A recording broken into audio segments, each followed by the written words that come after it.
Hello, welcome to my video. I'm in a country which received no points from the European public in the recent continental-wide singing contest, Germany. And yet it's still finished above the UK. Still, for a country of over 82 million, it likes its beer, producing 8.7 billion litres of it, 2.2% more than 2017. It also likes its railways, with a network totaling over 38,000 kilometres, handy for carrying over 2.5 million passengers.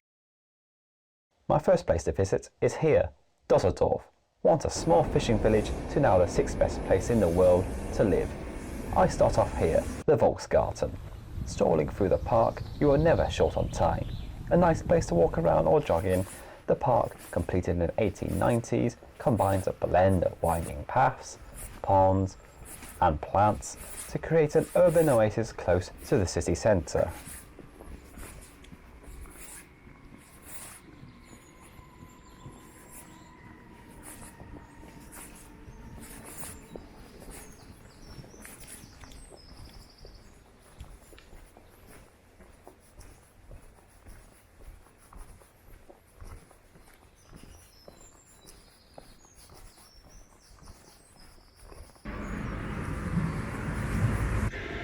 Exiting the park, it was time to hop on a tram or two to go south and reach here, Pines. The site is comprised of the main building and two wings which currently serve as natural history and garden art museums. Built in 1770, the Baroque-style palace was built for Charles Theodore, the elector of the Palatine branch of the House of Wittelsbach and who later became the Duke of Bavaria. It also includes an enormous garden and some ponds too.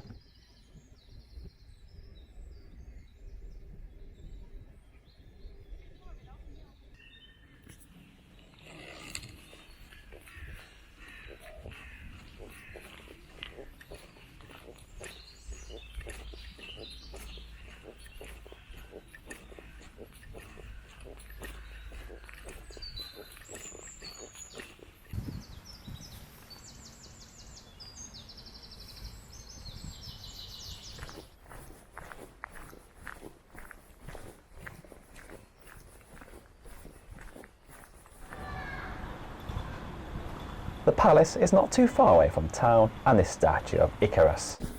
Today, the political campaigners are out to pick up some votes. This must have worked for the Greens as they picked up more votes here than 4 years ago, but the CDU and SPD still had more.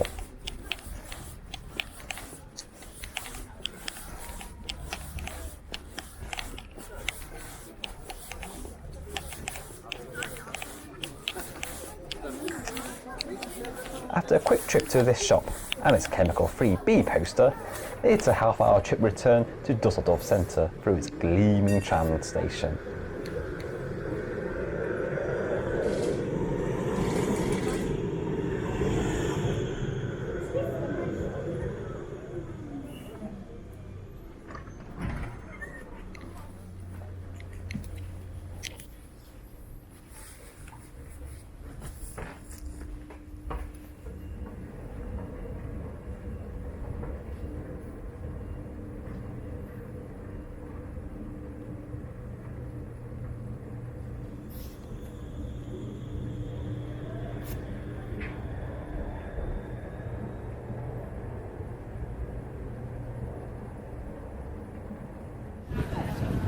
Today is Japan Day, where this year 600,000 people came along to see exhibitions, demonstrations and events celebrating Japanese culture. For example, the City Museum devotes a small exhibition over links to Japan. The museum also shows the history of the city's development,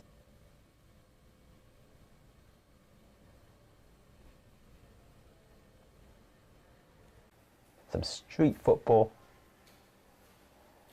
and other art.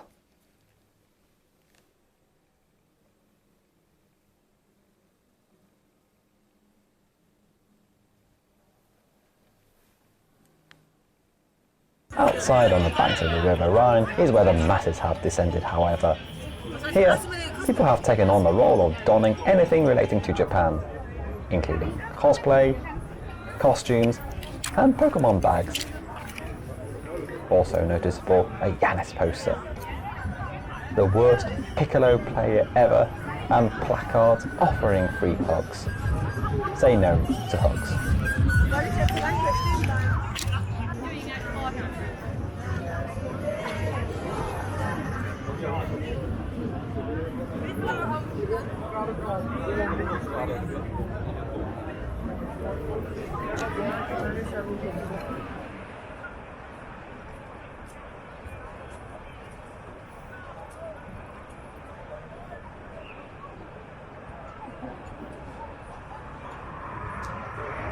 With all the crowd below, I've come here to the Rhine Tower. Completed in 1981, this concrete tower stands at over 240.5 metres overlooking the river and beyond.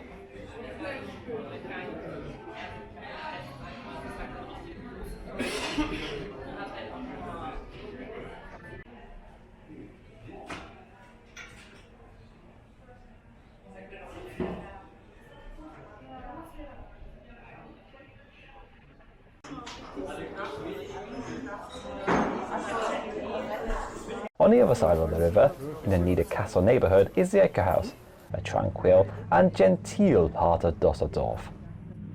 It hosts a miniature haven of harmonious landscape and Japanese temple and a cultural centre where ceremonies take place.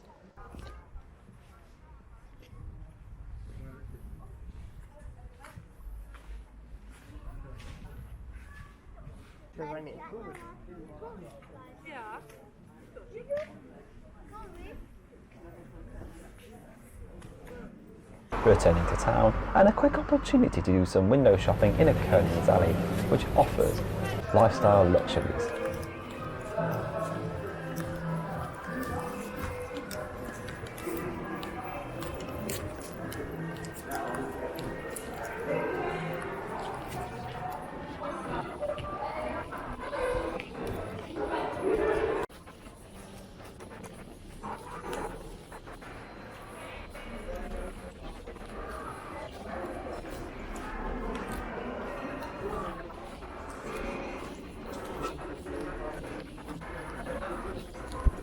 Further outside for some proper German from Takia Tannigan cheese.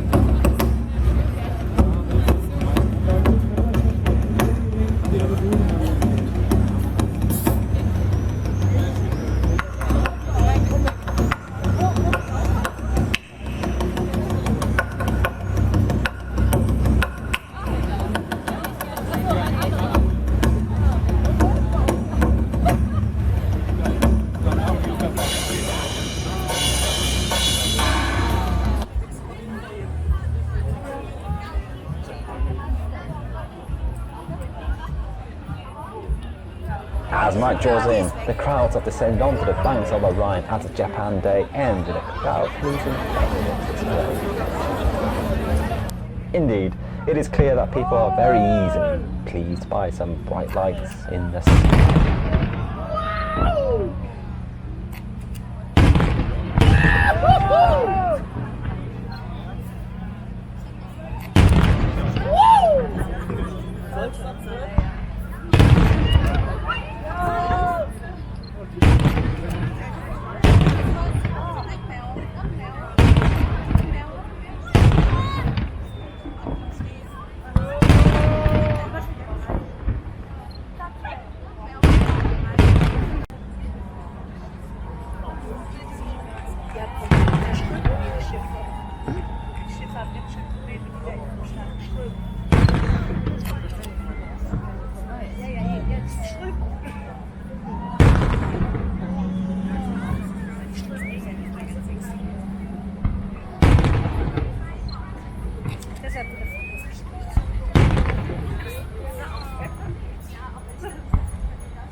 The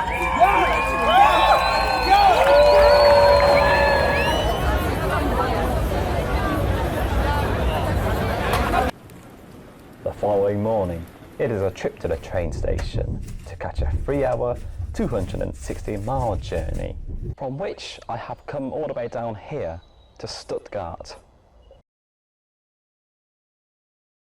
The 27th best place in the world to live in.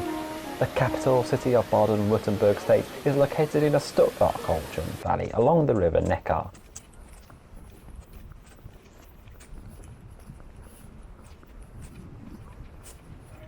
And it is in this neck of the woods where the sporting prowess of man and machine are demonstrated. Indeed, the Neckar Park, where A. sporting events like handball, football and athletics are held, and B. the Mercedes-Benz Museum is located. The museum is packed with 160 vehicles and over 1,500 exhibits. It is a celebration of the automobile from its early conceptions in 1886 to the modern day machines, and it tells a story of how the brand names Daimler Motoren, Gesellschaft, Benz and C and Mercedes came to symbolize prestige, quality and success.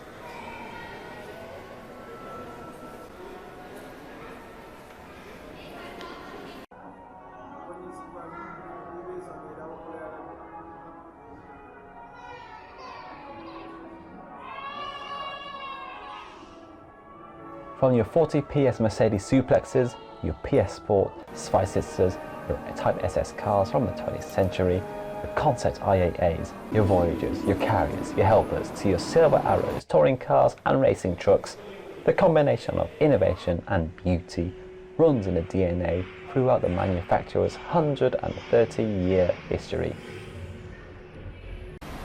For a city known for its automotive history, Stuttgart is also a huge one. That of course provides opportunities to see it from vantage points like here, the Santiago de Chile Platz.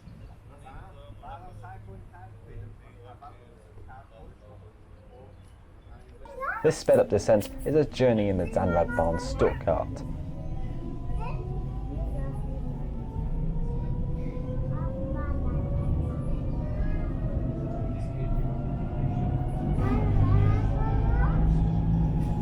Opened in 1884, this electric railway connects the districts of Degerloch to the other end of the line, Marienplatz.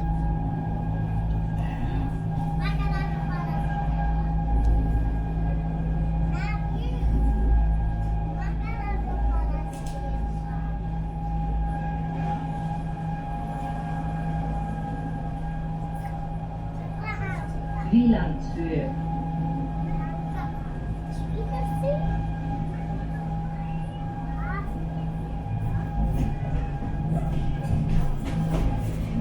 Here, people chill out with an ice cream or watch water rise up slowly. After a long and very steep walk up some hills and steps, guaranteed to give your legs a workout, it's another view of sunset from the Karlsruhe Park. For the night, it's a walk around in the heart of the city, the Schlossplatz, a pleasure garden and military parade ground where alongside the columns and Statue of Concordia are more slow motion fountains. The next morning, it's an opportunity to go to the Killersberg Park, where alongside some rose gardens and a tram is a 40.4 meter observation tower that was built in 2001.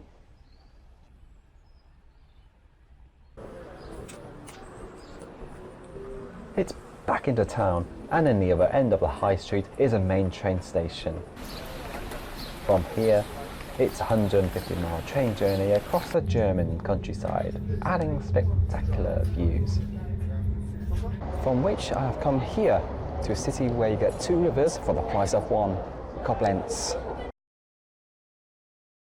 Indeed, it's Koblenz calling. The rain is pouring, and this castle ain't letting anyone else in.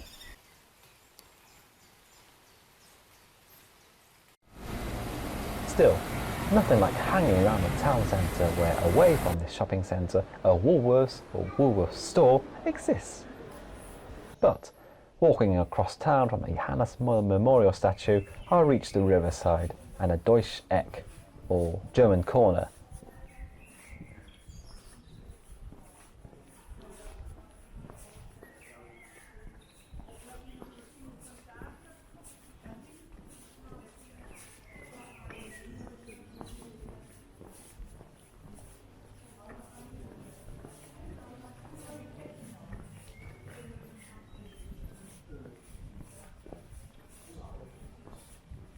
a confluence where the rivers Mosel on the left meets the Rhine on the right.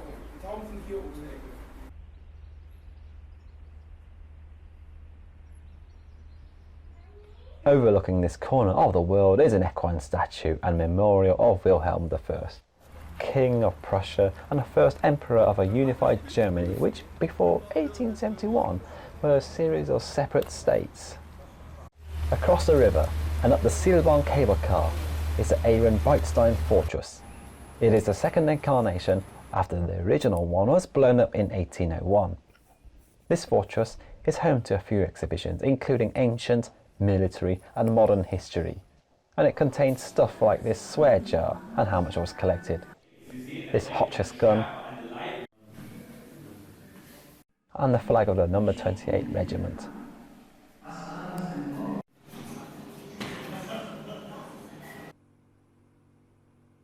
But as well as hosting an outdoor venue, this fortress also hosts a vantage point over the Mosel-Rhine confluence where people chill out and have a drink. And here, appropriately, is where the journey ends. Thank you for watching. Goodbye.